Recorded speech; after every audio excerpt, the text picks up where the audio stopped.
마태복음 16장 13절에서부터 18절 말씀입니다. 우리 교독하겠습니다. 마태복음 16장 13절에서부터 18절 교독하겠습니다. 예수께서 빌립보 가이사랴 지방에 이르러 제자들에게 물어 이르시되 사람들이 인자를 누구라 하느냐?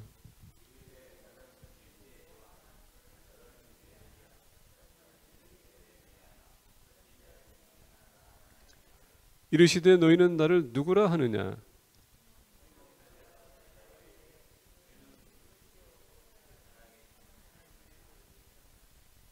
예수께서 대답하여 이르시되 바요나 시몬아 내가 복이 있도다. 이를 내게 알게 한 이는 혈육이 아니요 하늘에 계신 내 아버지시니라.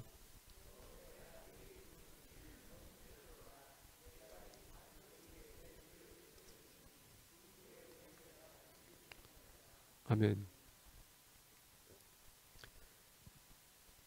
예, 우리 교회가 지금 45주년 창립기념을 맞이했습니다. 45주년이라면 이제 우리 교회는 중년이고요. 앞으로 이후로 우리 교회가 이제 만약에 반세기를 우리가 살았다면 이제 앞으로 이제 반세기를 이제 보고 1세기를 우리가 바라보고 있습니다. 여기서 우리가 모든 것이 다 끝났다면은 참 불행할 것 같아요. 계속 우리 교회는 성장해야 됩니다. 믿음의 성장이 있어야 된다는 얘기입니다. 교인들도 마찬가지로 믿음의 성장이 있어야 되고 영적 각성이 있어야 됩니다. 그만큼 교회는 하나님께서 주신 사명이 있습니다. 그것은 제자를 삼는 것이고 침례를 주는 것이고 더 나아가서 우리가 가르쳐 지키게 하는 것, 주님께서 방법을 모든 것을 우리가 가르쳐 지키게 하는 것이 교회의 사명입니다. 여러분들과 저는 그것을 반드시 감당해야 됩니다. 왜냐하면 하늘나라 올라갔을 때에 거기에 대한 책임을 물기 때문에 이와 같이 우리 모두에게는 개인적인 삶이 있어서 하나님께서 우리가 개인적으로 요구하는 것이 있지만 공동체로서는 그 목적을 가지고 살아가야 된다는 얘기예요. 자, 그래서 우리 교회가 45주년을 맞이하면서 우리 교회에 대해서 이제 다르게 돌이켜보기를 원합니다. 그러면서 교회란 도대체 무엇인가 다시 한번 포커스를 하기를 원해요. 교회도 우리가 다양한 사역들이 있고 모임도 있고 행사도 있지만 교회란 도대체 무엇인가 우리 포커스를 우리가 확실하게 하고 이제는 45주년을 맞은 교회인이 피피한 침례교회가 새로운 비전을 가지고 거기에 맞춰서 움직이기를 원합니다. 오늘 본 말씀 앞서서 이렇게 보게 되면 13절에 예수께서 빌립보 가이사랴 지방에 이르러 제자들에게 물어 이르시되 사람들이 인자를 누구라 하느냐? 이르되 더러는 침례 요한, 더러는 엘리야, 어떤 이는 예레미야. 이르시되 너희는 예레미야나 선지자 중에 하나라 하나이다. 15절 보게 되면 이르시되 너희는 나를 누구라 하느냐? 자, 예수님께서는 지금 제자들에게 사람들이 나를 누구라 하느냐 물어보겠습니다. 여러분 다른 사람들이 교회를 나올 수 있고요. 그리고 지금 여태까지 교회를 다닌 사람도 있습니다. 10년, 20년, 30년 살고 있음에도 불구하고 예수님이 누구냐 물어봤었을 때에 이 예수님을 보고 따르고 치유하는 모든 역사하는 것을 보고 기적도 보고 체험하고 이런 사람들이 예수님을 따라오면서 지금 얘기하기를 더러는 침례 요한, 더러는 엘리야, 더러는 예레미야, 더러는 선지자 중에 한 사람이다라고 고백하는 사람도 있다는 것입니다. 오늘날 우리 필필 침례교회도 마찬가지로 여러분들 중에서 예수님 누구십니까? 라고 한다면 내 기도를 들어주시는 분, 나에게 복을 주시는 분, 내 건강을 치유하시는 분 이렇게 얘기하시는 분들이 많다는 얘기입니다. 근데 오늘 본 말씀 보니까 예수님께서는 다른 사람들이 나를 누구라고 부르냐가 중요한 게 아니라 오늘 본 말씀 15절을 보니까 이르시되 너희는 나를 누구라 하느냐. 더 중요한 건 뭐냐면 내가 주님이 누구라 하느냐가 더 중요하다는 얘기예요. 우리 스스로가 주님이 어떤 분이냐고 답변하는 게 더 중요하다는 얘기입니다. 그래서 오늘 본 말씀 보니까 16절에 시몬 베드로가 대답하여 이르되 주는 그리스도시요 살아계신 하나님의 아들이시니이다. 자, 베드로는 아주 중요한 고백을 했습니다. 주는 그리스도시요 주, Lord, 당신만이 나의 주, 나의 주인, 나를 소유하는 분, 그리스도, 당신만이 택하신 받은 사람입니다. 당신이 마땅히 오실 분입니다. 당신이 메시아입니다. 우리를 구원하실 분입니다. 살아계신 하나님의 아들이시니이다. 죽은 하나님이 아니라 살아서 역사하시는 하나님의 아들, 다시 얘기한다면 당신이야말로 하나님이란 얘기예요. 이런 고백이 참 중요하다는 얘기입니다. 우리 모두에게 누군가 질문한다면 당신은 예수 그리스도가 누구라느냐? 당신에게는 예수 그리스도가 어떤 분입니까? 물어봤었을 때에 참 중요해요. 그분이 나의 주인가? 나의 구세주인가? 하느님이신가? 메시아인가? 이걸 대답하는 게 참 중요하다는 얘기입니다. 왜? 확신이 있는 대답은 내가 확실하게 믿기 때문에, 확신이 없는 대답은 확실하게 믿지 못하고 지금 나는 왔다 갔다 하는 그런, 지금 긴가민가 다웃이 있는 그런 삶이라는 얘기입니다. 17절 보니까 예수께서 대답하여 이르시되 바요나 시몬아 내가 복이 있도다 이를 내가 알게 한 이는 혈육이 아니요 하늘에 계신 내 아버지시니라. 예수님께서 얘기합니다. 이것은 혈육, 다시 얘기한다면 너의 생각과 너의 마음이 된 게 아니라 이것은 뭡니까? 하늘에 계신 내 아버지께서 너에게 알려주셨다. 여러분, 주님이 누군가 알겠는다는 것은 하나님께서 허락하시지 않으면 절대 알 수 없다는 얘기예요. 사람이 스스로 구원을 이룰 수 없다는 얘기입니다. 이건 모든 주도권은 하나님께서 갖고 있는 것이지 우리가 갖고 있는 게 아니라는 얘기예요. 하나님 우리 선택하기 때문에 우리가 그것을 알게 하는 것이고, 안 알기 때문에 주라고 고백할 수 있는 것이지 내 힘과 내 능력과 내 지식을 가지고 할 수 없다는 얘기예요. 그러면서 본 말씀 보겠습니다. 18절 보니까 또 내가 내게 이르노니 너는 베드로라 내가 이 반석 위에 내 교회를 세우리니. 우리가 신약에 와서 첫 번째 교회가 이 단어가 나온 것은 바로 이 구절입니다. 또 내가 내게 이르노니 너는 베드로라 내가 이 반석 위에 내 교회를 세우리니 음부의 권세가 이기지 못하리라. 그래서 첫 번째 교회라는 단어가 오늘 본 말씀에 나옵니다. 그래서 오늘 본 말씀 보면서 우리가 교회는 도대체 무엇인가 우리가 같이 나누길 원해요. 자, 이걸 앞서서 우리가 조금 더 이 배경의 설명이 좀 필요합니다. 예수께서 빌립보 가이사랴 지방에 이르러 제자들에게 물어 이르시되 사람들이 인자를 누구라 하느냐. 이것을 보게 되면 이스라엘 백성들이 여러분 가나안 땅 정복하기 전에 그들이 아모리 족속의 바산 왕 옥을 그들이 전쟁에 치르고서는 이겼습니다. 바산이라는 그 이름을 보게 되면 분리되다라는 뜻을 갖고 있습니다. 그리고 옥이라는 그 왕을 보게 되면 그 사람은 리프라임이라고 하는데 그 어떤 사람이냐? 니필림의 후손이다라고 합니다. 여러분, 니필림 그러면 어디서 그 이름이 나타납니까? 니필림이라는 것은 우리가 창세기 6장에 들어가게 되면 하나님의 아들들이 사람의 딸들과 결혼했다라고 합니다. 그러면서 거기서 나온 것이 거인들이라고 합니다. 하나님 심판하실 때에 그때도 있었고 그 후에도 있었다라고 합니다. 그래서 우리가 구약 신학자들을 보게 되면 이 바산의 옥 왕은 누구냐? 그 니필림들의 후손이다라고 얘기하는 사람도 있어요. 그 사람의 보니까는 배경을 보면 어떠냐? 고고학자들이 발견한 것은 뭔데? 그의 침대를 발견했는데 그게 13피트가 된다고 합니다. 길이가. 그리고 넓이가 6피트가 된대요. 여러분 13피트라면 어마어마하게 큰 거거든요. 우리가 만약에 3피트가 만약에 1야드라면은 여러분 상상해 보세요. 어떻게 얼마나 큰 사람인가. 그래서 이 옥왕을 이기는 것이 참 중요했던 것입니다. 근데 우리가 이 바산을 지역 보게 되면 오늘날 헤르몬이라는 산이 근처에 있습니다. 헤르몬 산이 있는데 거기는 뭡니까? 그 헤르몬 산을 보게 되면 거기에 옛날에 원래 피니시아가 있었을 때 그 지역을 갖다가 어떻게 했냐? 바알 하몬이라고 썼습니다. 바알 신을 믿는 거기에 섬겼던 산이었다는 얘기예요. 거기에 아스토랏과 그리고 바알 신상이 있었다는 얘기예요.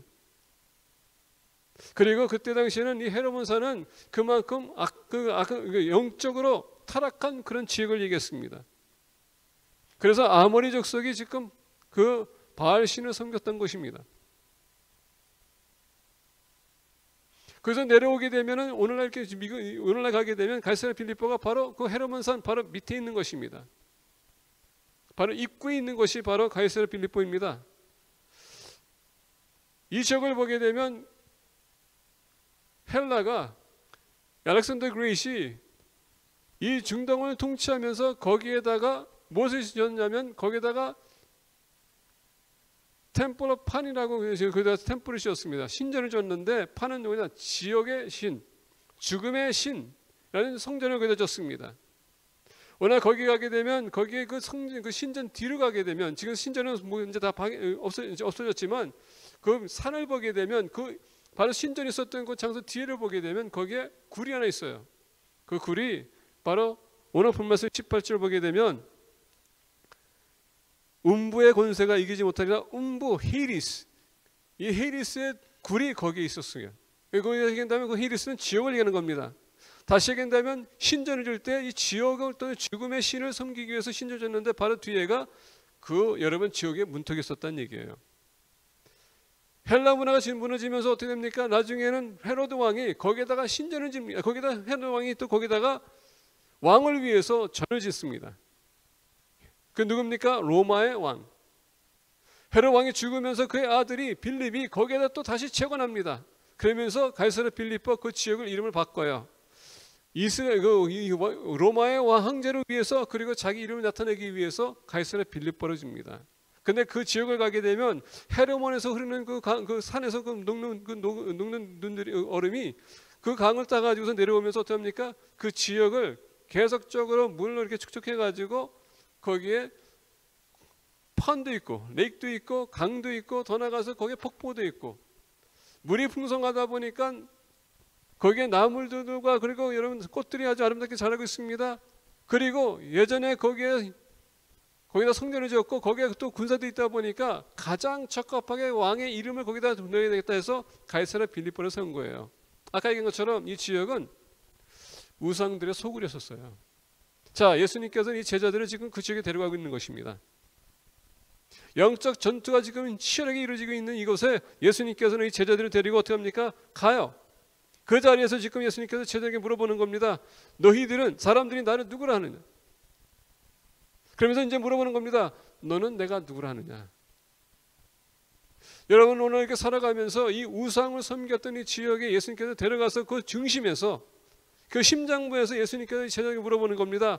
너희들은 내가 누구라 하느냐? 우리가 살아가는 이 세상을 보세요. 얼마나 많은 우상들이 있습니까? 우상이라는 것은 내 마음을 지금 차지하고 있는 것, 하나님이 아닌 다른 것이 내 마음을 차지하고 있다면 그것이 바로 우상인데 이 많은 것들 우리가 오늘날 보게 되면 여러분 생각해 보세요. 아이돌. 한국에 보면 K-팝에 얼마나 많은 아이돌이 있습니까? 어떤 목사님이 어떤 그 아이돌가 뭐라고 했더니 그것에 대해서 목사님이 한마디 했더니 교인들이 청년들이 반박했대요. 욕하지 말라고.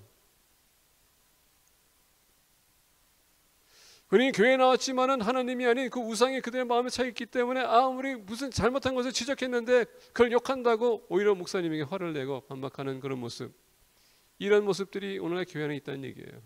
그러다 보니까 너희는 내가 누구라느냐가 참 중요하다는 얘기예요. 오늘날 우리의 마음에 하나님이 가득해야 되는데 그게 아니라 우상이 가득하기 때문에 이런 메시지가 필요하다는 얘기예요. 오늘날 교회는 여러분 예수님이 있는 곳이 아니고 하나님이 임재하는 곳이 아니라 우리가 원하는 것, 우리가 계획하는 것, 우리의 프로그램과 우리의 이벤트, 더 나가서 이런 세상들이 요구하는 것을 가져오는 것이 바로 교회라고 볼 수가 있습니다. 그러다 보니까 오늘날 교회는 컨슈머리즘이라는 단어를 씁니다. 소비자들의 교회. 본인이 원하는 것 있으면 간다. 하나님이 아닌 내가 원하는 것이 있으면 가겠다는 얘기예요. 그러다 보니까 교회는 이제 하나님이 존재하는 것이 아니라 우리가 원하는 것이 존재하는 것. 그래서 너희들은 내가 누구라 하느냐가 참 중요하다는 얘기예요. 45주년을 맞이한 우리 페이스는 침례교회 식구 여러분, 이 교회는 주님이 계신 곳입니다. 주님이 주인이 되신 것이지 우리가 원하는 것이 절대 될 수가 없습니다. 오늘 예수님께서 얘기합니다. 너는 내가 누구라 하느냐? 시몬 베드로가 대답해 이르되 주는 그리스도시요 살아계신 하나님의 아들이시니이다.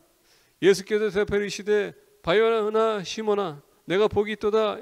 이를 내게 알게 한 이는 혈육이 아니요 하늘에 계신 내 아버지시니라. 또 내가 네게 이르노니 너는 베드로라. 내가 이 반석 위에 내 교회를 세우리니 음부의 권세가 이기지 못하리라. 아까 말씀드린 것처럼 첫 번째 이 교회라는 단어가 등장한 것이 바로 이것입니다. 구약을 보게 되면 구약에도 여러분 교회의 모형들이 있습니다. 에덴 동산, 하나님이 영원히 아담과 하와 그 후손들과 함께 있기만 하셨지만은 죄로 인하여서 그들이 쫓겨났습니다. 첫 번째 모형이 바로 에덴 동산에 있었어요. 지금 하나님께서 이곳에 계시다면 에덴 동산에도 하나님께서 계셨다는 것을 잊지 마십시오. 구약에서 하나님께서는 하나님의 백성들과 함께하기 원했어요. 근데 사람이 결국 그것을 파괴했습니다. 두 번째 모형을 보게 되면 노아의 방주가 있습니다. 노아는 의로운 사람이었습니다. 하나님께서 그를 택하시고 하나님께서 노아를 방주를 치라고 했고, 하나님께서 그렇습니까? 방주를 치고 난 후에 하나님께서 홍수를 심판 내리기 전에 가족을 들어가게 하고 모든 짐승들 쌍식을 하나님께서 데려가셨습니다. 거기 하나님께서는 또 노아와 같이 교제했습니다. 그리고 나서 어떻게 됩니까? 하나님께서는 이스라엘 백성 통하여서 모세를 통하여서 성막을 지라고 말씀하십니다. 거기 하나님께서 이스라엘 백성들과 함께 만나서 교제하며 지시하며 그들과 관계를 맺었기 원했는데 결국은 또 여러분 그것도 우리가 어떤 면에서 보게 되면 실패작이 됩니다. 그러면서 하나님께서는 감동을 하되 다윗의 왕의 마음을 감동하기 시작해요. 본인이 다윗의 궁전을 보면서 하나님이 그 초라한 그 성막을 보면서 하나님, 제가 하나님을 위해서 성전을 짓기 원합니다. 너는 안 된다. 왜? 피를 너무 많이 흘렸기 때문에. 여러분, 교회에는 피를 흘려서 짓게 되면요 당연히 피를 보게 돼 있어요. 그래서 솔로몬 평화의 상징, 솔로몬을 통해서 하나님께서 성전을 짓게 합니다. 그래서 솔로몬의 성전이 교회의 세 번째 모형이었습니다. 근데 솔로몬이 하나님께서 주신 그 지혜를 가지고 하나님을 영화롭게 해야 될 텐데 그게 아니라 자기의 명예를 위해서 살았다는 것도 사실입니다. 그리고 그 성전은 무너집니다. 스루바벨이 다시 옵니다. 예루살렘 다시 돌아와서 성전을 짓습니다. 그것도 무너져요. 그리고 다섯 번째 모형이 헤롯 성전이었습니다. 디아스포라가 오면서 어떻게 합니까? 이스라엘 백성들이 흩어지면서 시니고그가 나지 않습니까? 그것도 하나님의 모형이었어요. 근데 율법으로 가득 찬 교회. 그래서 오늘 본 말씀 보니까 하나님께서 세우고자 하는 교회, 그 교회는 어떤 교회인가? 오늘 본 말씀 보니까 16절에 시몬 베드로가 대답해 이르되 주는 그리스도시요 살아계신 하나님의 아들이시니이다. 고백하는 사람들 위에 하나님께서 교회를 세우겠다. 그러면서 오늘 본 말씀 보니까 음부의 권세가 이기지 못하리라. 이게 바로 아까 얘기했던 가이사랴 빌립보, 그 음부의 문을 바라보면서 교회가 절대 굴복하지 않고 있을 것이다. 저 죽음의 권세가 절대 교회를 이길 수 없다. 왜? 여러분, 우리는 사망 권세를 이긴 사람들이에요. 주님이 이겼기 때문에. 이 고백을 믿는 사람들은 이미 우리는 여러분 죽음에서 이제 영생으로 이전했습니다. 우리는 영혼을 얻은 사람이에요. 교회는 예수 그리스도를 구주로 영접한 사람들이 모이는 것이 교회예요. 더 나아가 교회는 이것을 가지고 나가서 빛과 소금의 역할을 하면서 죽은 영혼을 주님께 인도하는 그 사명을 감당하는 것이 바로 교회입니다.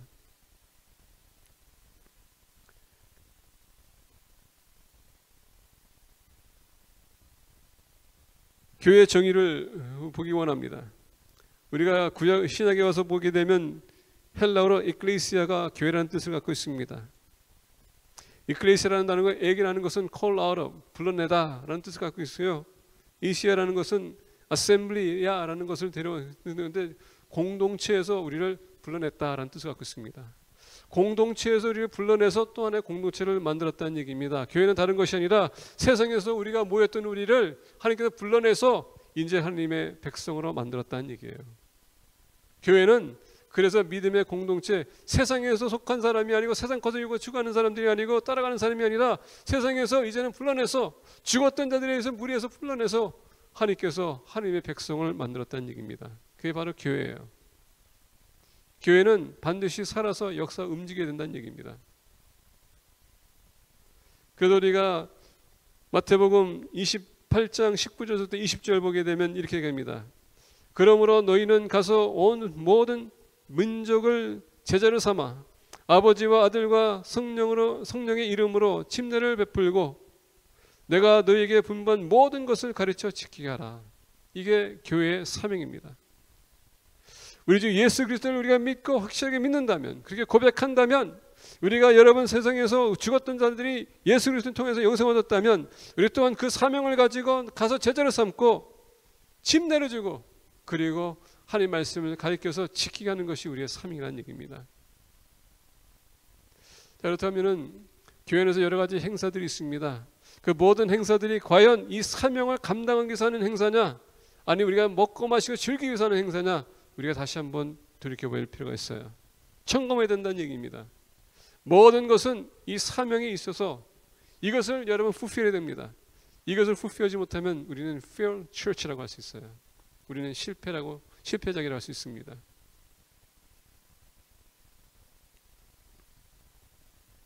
히브리서 12장 22절부터 24절에 이렇게 말씀하십니다.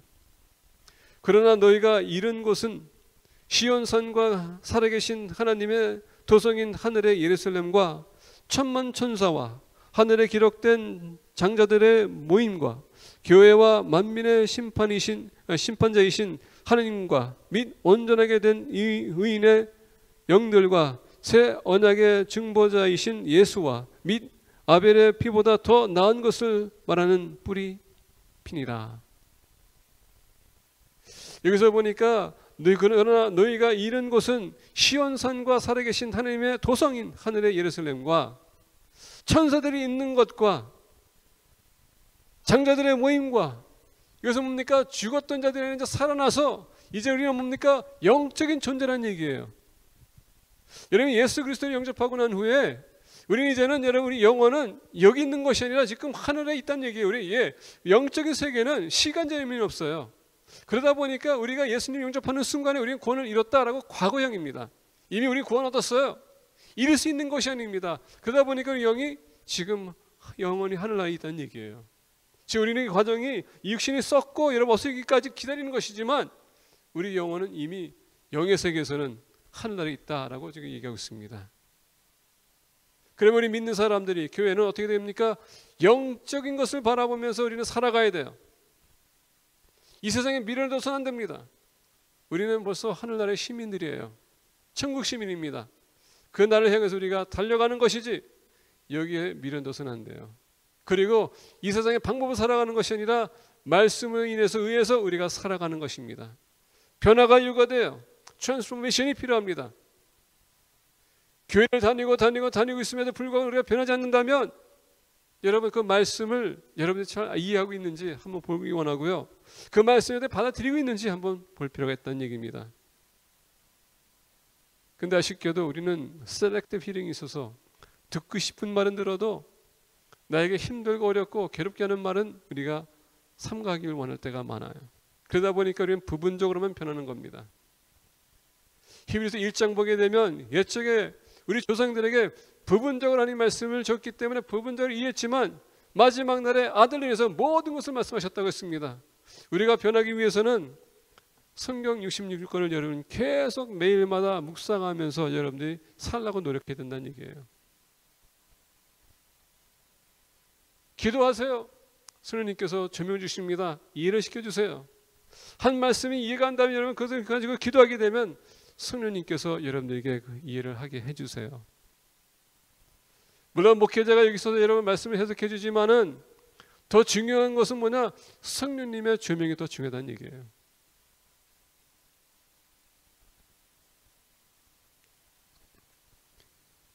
교회는 지역교회가 있는 반면에 유니버설 철치가 있습니다. 페이필한 침례교회는 이 지역에 있는 한인 교회입니다. 그런데 여러분 유니버설 철치는 뭐냐? 이 교회로 만족하는 것이 아니라 세계를 바라보면서 새 인류를 구원하기 위한 비전을 가져야 되는 것이 교회란 얘기예요. 그게 유니버설 철치입니다. 유니버설 철치는 예수 그리스도를 믿는 공동체를 두고 얘기하는 것이고, 지역교회는 이 지역의 필리핀 침례교회 믿음 예수님을 믿는 공동체를 얘기하는 거예요. 우리의 시야는 너무 좁을 때가 많아. 우리는 한인 침례교회이기 때문에 한인들만 우리가 볼 생각할 때가 많습니다. 근데 여러분, 우리 남편들이 미국 분들 계십니다. 그 미국 분들도 우리가 생각해야 된다는 것이고, 더 나아가 여러분, 미국 분뿐 아니라 이 지역에 보면 필리핀 사람, 일본 사람, 중국 사람, 여러 다양한 사람들이 있습니다. 그들도 예수 그리스도의 구원의 메시지가 필요하다는 것을 잊어서는 안 돼요. 더 나아가 우리 교회가 그들 들어오는 것도 막아서도 안 돼요. 우리 9시 반 예배가 왜 있습니까? 영어를 할 수 있는 사람 우리 모두가 다 받아들여야 되는 것이 교회예요. 그게 유니버설 철치입니다.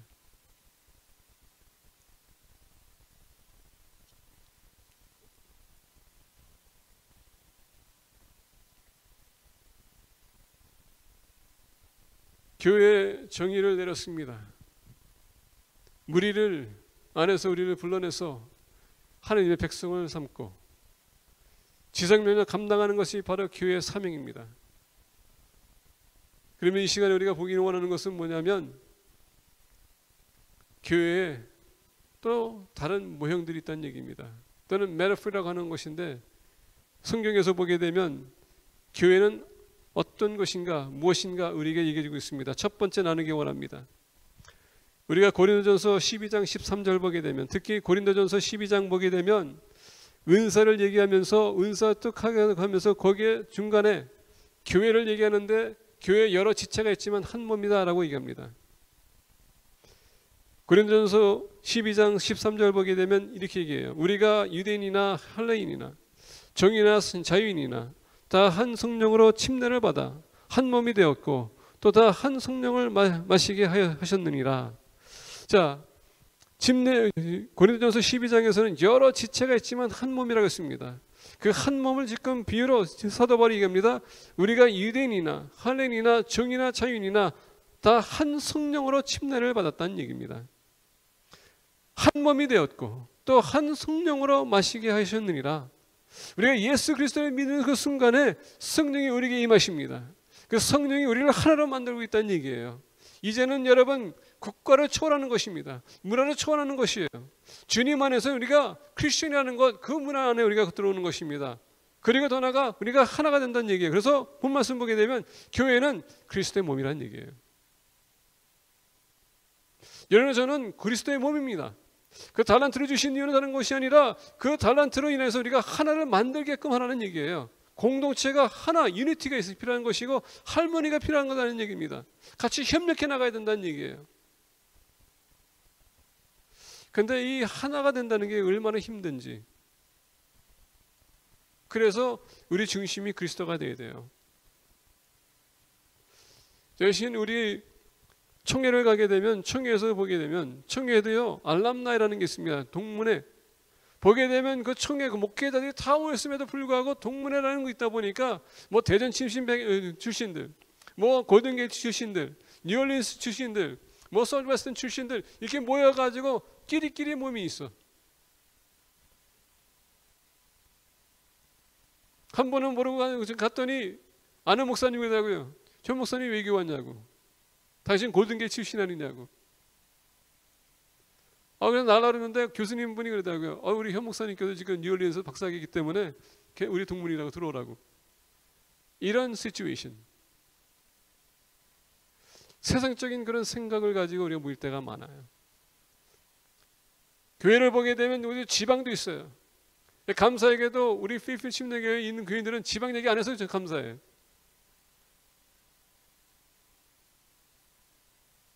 예수님의 은혜 가운데서 우리 모였는데 왜 세상 것을 가지고 얘기하는지 모르겠습니다.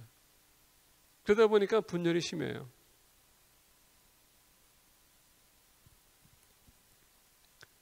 우리는 주 예수 그리스도 안에서 한 몸입니다. 에베소서 1장 22절에서부터 23절 보게 되면 또 만물을 그의 발 아래에 복종하게 하시고 그를 만물 위에 교회의 머리로 삼으셨느니라. 교회는 그의 몸이니 만물 안에서 만물을 충만하게 하시는 이에 충만함이니라. 우리는 그리스도의 몸입니다. 그분을 우리가 가득 차야 돼요. 그분을 우리가 선포해야 되고 그 본받아야 됩니다. 그분을 우리 마음을 가지고 그분을 위해서 우리가 품어야 되고 그분을 인해서 우리가 사랑해야 되고 권면해지고 세월이 되는 것이 바로 교회예요. 그게 하나 되는 것입니다. Whatever is right, whatever is good, 무엇이든지 선하고 옳고 사랑인다면, 선하다면 우리가 그것을 붙들어야 돼요. 교회는 그리스도의 몸이기에 우리는 하나 되기 위해서 힘써야 됩니다.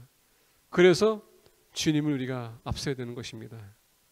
두 번째, 교회에 대해서 보겠습니다. 에베소서 5장 32절 보게 되면 이렇게 얘기합니다. 이 비밀이 크도다. 나는 그리스도와 교회에 대하여 말하노라. 자, 우리가 에베소서 5장을 보게 되면 아내와 남편에 대해서 얘기하고 있습니다.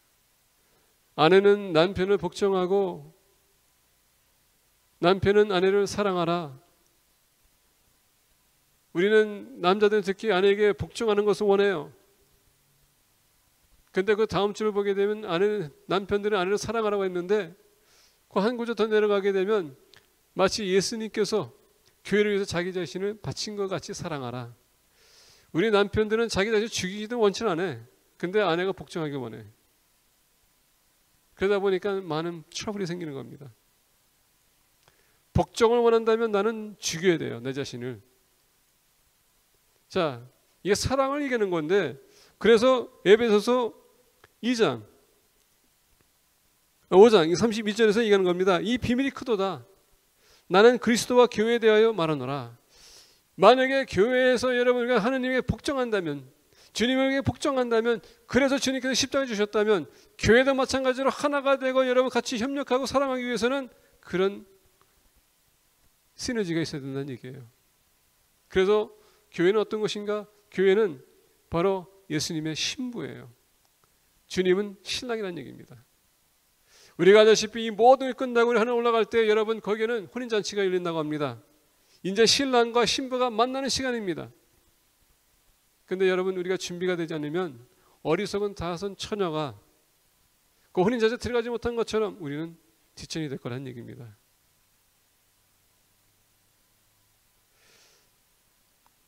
많은 교인들이 이 사랑하는 것과 자기 자신 희생하는 것, 이 하나가 되는 데에서 사도 바울이 포커스합니다. 이 와중에서도 사도 바울이 창세기로 돌아가서 남자와 여자에 대해서 두 몸이 하나 되는 것을 얘기해주고 있습니다. 그만큼 여러분 이 릴레이션십이 얼마나 중요한 것인지, 우리와 주님의 릴레이션십이 얼마나 중요한 건지, 둘이 하나가 된다는 건 내가 주님 안에 주님 내 안에 이것이 하나 되는 것입니다. 교회는 우리가 여러 다른 거 요구할 필요가 없어요. 주님만 답니다. 주님만 필요해요. 주님이 내 안에 계신다면, 내가 주님에 계신다면 우리는 열매를 많이 맺을 수 있어요. 많은 것을 할 수 있습니다. 근데 우리 주님 벗어나고자 하기 때문에 열매 맺는 삶이 아니라 오히려 여러분 죄를 우리가 낳는 것입니다. 세 번째, 교회에 대해서 보기 원합니다. 에베소서 2장 19절 보게 되면 그러므로 이제부터 너희는 의인도 아니요 나그네도 아니요 오직 성도들과 동일한 시민이요 하나님의 권석이라. 디모데전서 3장 15절 보면 만일 내가 지체하면 너로 하여금 하나님의 집에서 어떻게 행하여야 할지를 알게 하려 함이니 이 집은 살아계신 하나님의 교회요 진리의 기둥과 터니라. 자, 에베소서 3장 2장 19절 보니까 우리는 하나님의 권석이라고 했습니다. 하우스홀이라는 뜻을 갖고 있습니다. 우리는 교회에 우리 선생님 살아가면서 우리는 지금 교회가 하나님의 권석이라고 하우스홀이라고 하고 우리가 가족이라고 하지만 여러분 정말 가족적인 그런 마음을 가지고 사람들 대할 때가 있습니까? 대하십니까? 저는 여러분의 가정을 두고 얘기하기 원해요. 여러분의 아내와 남편 그 자녀들 볼 때 우리는 혈육을 얘기하면서 우리는 그들 얼마나 사랑하고 우리가 얼마나 희생하고 있습니까? 얼마나 투자하고 있습니까? 근데 여러분 아십니까? 이상 끝나고 나서 여러분 하늘 올라갈 때에 여러분의 자녀나 남편이나 아내 예수님 영접하지 않으면 거기 있잖아요. 일시적인 가정을 우리가 여러분 사랑하고 희생하고 헌신하지만 그들이 예수님이 모른다면 결국은 하늘나라에서는 우리 가족이 아니라는 얘기입니다. 진정한 가정은 예수 그리스도를 영접한 사람들이에요. 그게 권석이라는 뜻입니다. 하우스홈. 근데 이상하게도 우리는 이렇게 얘기하면서도 우리 형제 자매를 사랑하라고 할 때에 아직도 그게 너무 힘들어 하시는 분들 계세요. 디모데 전서 3장 15절이 만일 내가 지체하면 너로 하여금 하나님의 집에서 이렇게 행하여야 할지를 알게 하려 함이니 이 집은 살아계신 하나님의 교회여 진리의 기둥과 터니라. 하나님의 교회 집은 진리의 기둥과 터니라. 하나님의 교회는 진리로 세워져야 된다는 얘기예요. truth. 진정성이 있어야 돼요. 성실함이 있어야 됩니다. 말씀으로 세워지고 말씀으로 무장되고 말씀으로 성장해야 됩니다. 그래서 교회는 말씀으로 계속 권면해 줘야 돼요. 우리가 말씀을 모르기 때문에 분열이 일어나는 겁니다.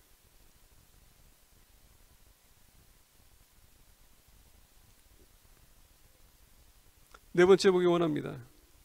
에베소서 2장 21절부터 22절 보게 되면 그의 안에서 건물마다 서로 연결하여 주 안에서 성전이 되어 가고 너희도 성령 안에서 하나님이 거하실 처소가 되기 위하여 그리스도 예수 안에서 함께 지어져 가느니라. 교회는 하나님의 성전이에요. Temple of God.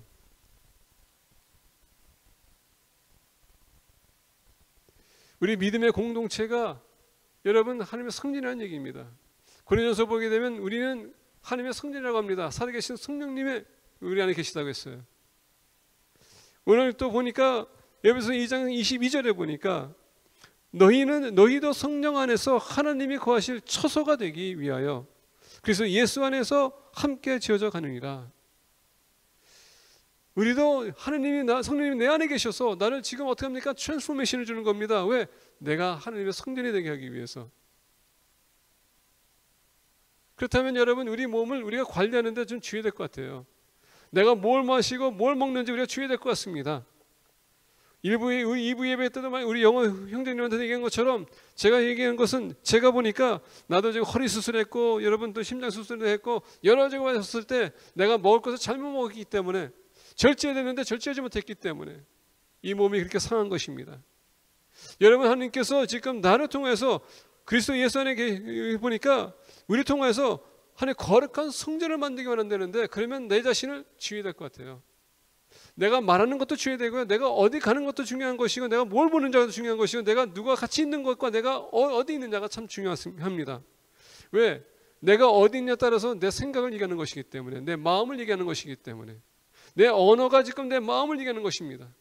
우리가 여러분 거룩한 성전이 된다는 것은 그만큼 우리가 거룩한 말과 정결한 말과 진리를 선포해야 될 텐데 그게 아니라 입에서 거짓말이 나온다면 어떻게 그 몸이 거룩해질 수 있다고 생각하십니까? 내가 어디 있냐에 따라서 여러분 그 장소에 내가 가면 되는데 내가 거기 있었을 때 그 몸이 과연 거룩한 몸이 될 수 있겠는가? 참 주의해야 돼요. 특히 코비드-19로 인해서 우리가 지금 여러 가지 어려움이 있습니다. 또 시위로 인해서 여러 가지 어려움이 있습니다. 근데 여러분 이 시위를 통해서 우리가 하는 말도 참 틀린 것 같아요. 주님을 믿는 사람이 여러분 우리가 잠잠하며 우리가 기도하는 겁니다. 하나님의 뜻을 구하는 것이고 하나님께 섭리 가운데서 이것이 넘어가게끔 하는 것이지 나가서 여러분 공개적으로 할 필요는 없는 것 같아요. 우리의 생각과 행위를.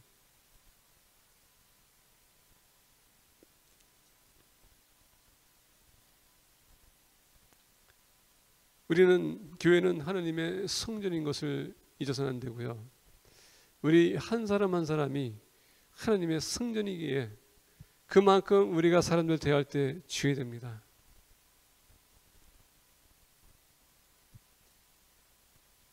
다섯 번째입니다. 사도행전 20장 28절을 보게 되면 이렇게 얘기합니다. 여러분은 자기를 위하여 또는 온 양떼를 위하여 삼가라. 성령이 그들 가운데 여러분을 감독자로 삼고 하나님이 자기의 피로 사신 교회를 보살피게 하셨느니라.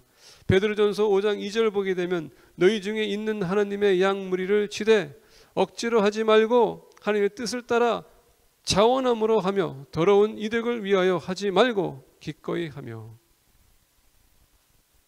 교회는 하나님의 양물이라고 합니다. 그리고 지도에 세운 것은 뭡니까? 그들을 잘 양육하라고, 잘 관리하라고, 보살피라고 하나님께서 세워주십니다. 우리가 구약을 보게 되면 하나님께서 양에 대해서 얘기할 때 예수님이 희생양이라고 말씀해주고 있습니다. 기꺼이 의를 위해서 자기 자신을 포기하는 삶. 근데 우리가 구약을 또 보면 이사야서 보니까 양은 자기 생각이 있어요. 자기 행동의 뜻대로 합니다. 그러다 보니까 제가 길을 갈 거를 가요. 그러다 보니까 10분에 보니까 또 무슨 얘기합니까? 그래서 목자가 필요한 겁니다.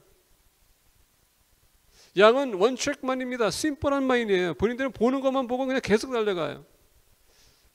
여러분 생각해보면 양들 보게 되면 풀을 먹는데 더 나은 풀이 있으면요, 그것을 먹기 위해서 앞으로 그냥 가요. 계속 뒤를 안 보는 것이 양입니다. 그러다 보니까 자기의 마음에 내키는 대로 뜻대로 움직이는 것입니다.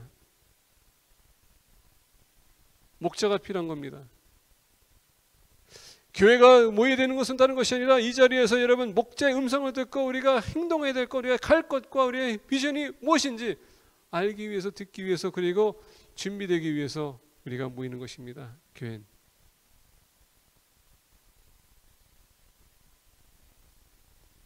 너희 중에 있는 하나님의 양 무리를 치되 억지로 하지 말고 하나님의 뜻을 따라 자원함으로 하며 더러운 이득을 위하여 하지 말고 기꺼이 하며. 신약에서 보니까 우리가 바로 양이라고 합니다. 선한 목자가 있습니다. 선한 목자는 말을 하게 되면 양은 따른다고 했습니다. 관계가 필요해요. 음성을 들을 줄 알아야 됩니다. 교회는 하나님의 음성을 우리가 알고 따라가기 위해서 이렇게 말씀 연구도 필요하고 묵상도 필요하고 큐티도 필요하고 성경 공부도 필요하고 예배에 참석하는 겁니다. 알아야 되기 때문에. 그래야지 우리가 바르게 따라가지 않겠습니까? 더 많은 것이 있지만은 이거로 마치겠습니다. 골로새서 1장 13절부터 14절에 이렇게 얘기합니다. 그가 우리를 흠악의 권세에서 건져내사 그의 사랑의 아들의 나라로 옮기셨으니 그 아들 안에서 우리가 속량 곧 제사함을 얻었도다. 이는 너희를 부르사 데살로니가 전서 2장 12절 보면 이는 너희를 부르사 자기 나라와 영광에 이르게 하시는 하나님께 합당히 행하게 하려 함이라. 교회는 왕국 백성을 또 상징합니다. 아까 말씀드린 것처럼 우리는 천국 시민이지 이 나라의 시민이 아니에요. 저는 한국에서 태어나서 9살 때 이민 왔습니다. 그때 당시 올 때에 보니까 저희 아버님이 서울 왕래하시다 왕래하셨는데 거의 6개월 서류를 준비하고 가서 심사받고 또 지문 찍고 인터뷰하고 오는 게 6개월 걸렸어요.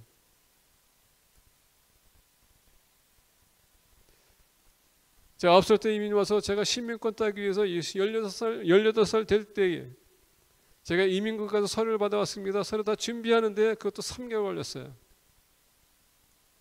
그리고 인터뷰하고 또 시민권 따는데 3개월 또 걸렸어요.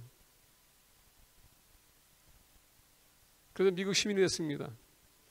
제가 돌이켜보니까 제 머리가 노라진 것도 아니고 키가 커진 것도 아니고 근데 코가 키가 커진 것도 아니고 그렇다고 해서 제 영어가 뭐 이렇게 샬라샬라서 영어 미국 사람들이 발음 나오는 것도 아니고 근데 미국 시민권을 내가 얻었다는 것. 인터뷰하고 가서 이렇게 선서했더니 선서한 순간에 끝에 그 판사가 하더라고요. Congratulations, you are now American citizen. 그 전까지도 안 해요. 이거 선서할 때까지 시민권자가 아니더라고요. 그래서 저는 딱 나왔습니다. 아까 말씀드린 것처럼 그럼에도 불구하고 나는 계속 한국적인 생각 갖고 있고요. 부모님이 한국 사람들이었었어요. 근데 중요한 건 뭐냐면 미국 시민권을 내가 땄다고 생각하니까 그 순간서부터 내 태도가 조금 바뀌더라고요. 미국 사람들의 좀 문화를 이해하고 내가 미국 사람들을 좀 닮아가야 되겠구나. 그게 바뀌더라고요. 우리 천국 시민도 마찬가지입니다. 예수님은 내가 영접했다고 해서 여러분 순간적으로 180도 바뀌는 건 아닙니다. 근데 내가 예수 그리스도를 우리 구주로 영접했다면 그 순간서부터 나는 한 나라의 백성이기 때문에 내가 바뀌게 되는구나. 그래서 그가 우리를 흑암의 권세에서 건져내사 그의 사랑의 아들의 나라로 옮겨주셨으니 그 아들 안에서 우리가 속량곧 제사함을 얻었도다. 주 예수 그리스도 안에서 우리가 구원 얻었어요. 이는 너희를 부르사 자기 나라와 영광에 이르게 하시는 하나님께 합당히 행하게 하려 함이라. 합당히 행하게 하려. 여러분들이 원하는 게 아니라 이제는 예수님이 영접했기 때문에 구주를 영접했기 때문에 이제는 여러분들이 거기에 맞춰서 변해야 된다는 얘기예요. 자, 말씀을 맺고자 합니다. 45전을 우리가 맞이했습니다. 이제 우리는 작년이에요. 45세면 벌써 이미 우리의 자녀들이 몇 개가 되어야 됩니다. 우리 삶이 변해야 돼요. 어린아이처럼 행동할 수도 없어요. 이제는 아버지입니다. 남편입니다. 사회 프로페셔널입니다. 우리 삶이 변하는 것처럼 믿음 안에서도 우리 교회도 이제 변해야 됩니다. 앞으로 이 모든 것이 해결이 되고 백신이 나오고 약이 나오고 교회가 다시 이제 정상 돌아갈 때에 그때 시작할 것이 아니라 지금 이 순간서부터 편안한 그리고 성장하는 교회가 되기를 축복합니다. 기도하겠습니다.